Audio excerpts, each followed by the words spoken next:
Le touriste qui entre dans ce dédale de couloirs sombres se prépare à un périple de 2 heures dans une atmosphère piquante, parfois balayée de forts courants d'air. Armé de sa petite laine, il va emprunter dans tous les sens 380 marches qui le mèneront à 135 mètres sous terre, plus bas encore s'il veut passer la nuit dans l'hôtel souterrain qui se trouve à moins 200 mètres. Il pourra regarder le sombre lac souterrain qui semble cacher quelque force obscure sous sa surface immobile. Mais il n'aura parcouru que 2,5 km, soit 1% de la surface totale de la mine. L'eau qui envahit lentement les galeries dissout le sel, provoque des effondrements et est le plus dangereux ennemi de la mine. Elle est sans relâche évacuée vers le haut.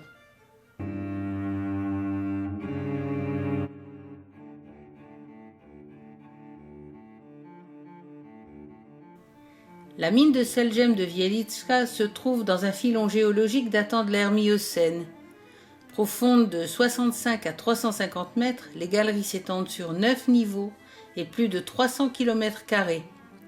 Mais elle n'est qu'une minuscule partie de la mer fossilisée qui dort sous la Pologne.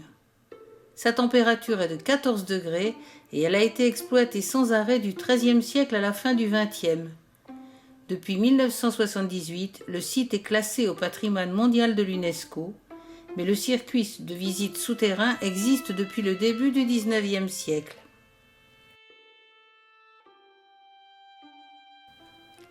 D'après la légende, la jeune princesse hongroise Kinga, ou Cunégonde, aurait perdu sa bague de fiançailles dans un puits juste avant de se mettre en route pour ses noces avec le prince polonais Boleslas. Arrivant près de Cracovie après un long et harassant voyage, la princesse fit creuser un puits pour trouver l'eau nécessaire à désaltérer bêtes et gens.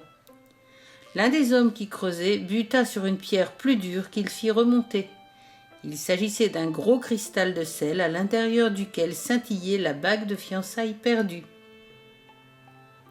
Histoire ou légende, toujours est-il que la plus belle salle de la mine, située à 100 mètres de profondeur, est la chapelle de la bienheureuse Kinga de Pologne. Entièrement sculptée dans le sel, y compris les sols, les lustres avec leurs milliers de perles de cristal. Les mineurs de toutes les époques ont creusé dans la mine des chambres, des galeries, des chapelles, des ateliers et des réserves. Ils les ont aménagées et décorées au fil du temps selon leurs traditions et leurs croyances religieuses, avec foi ou humour. Leur héritage comporte une importante statuaire, des rois, des reines, des hommes célèbres, aussi bien que des nains et des lutins censés les aider secrètement et les protéger des dangers de la mine. C'est ainsi qu'on trouve les nains de Blanche-Neige, la scène ou les noces de Cana, ou Nicolas Copernic et Casimir le Grand, dans un raccourci socio-culturel magistral. Et comme un hommage de la Pologne moderne au patrimoine commun, la statue du pape Jean-Paul II se dresse maintenant à l'entrée de la chapelle de Kinga.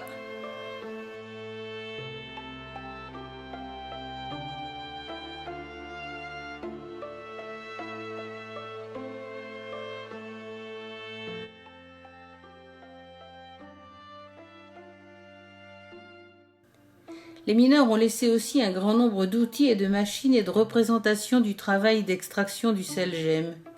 Ce témoignage technique ou poétique couvre surtout les périodes du XVIIe au XXe siècle.